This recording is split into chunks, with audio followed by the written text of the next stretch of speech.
o imensă durere. Sunt prima dată când mă aflu din nou la colectiv după noaptea din 30 octombrie și faptul că am văzut la un altar fotografii cu tinerii alături de care a fost în acea noapte la concert a produs un șoc în mine și chiar m-am izbucnit în lacrimi pentru că mi-am adus aminte de colega și prietena mea, Teodora, care a murit în acea noapte.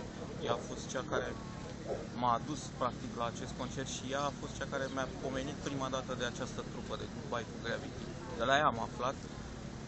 Ea m-a ajutat să fac ultimul interviu cu această formație, ultimul pe care l-au dat înainte de acea noapte groaznică.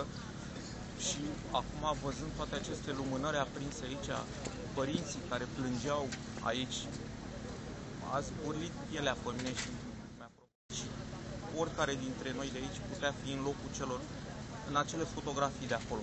De ce s-a întâmplat asta? Din cauza indolenței politicienilor și a corupției care e în momentul de față în România. Asta este părerea mea.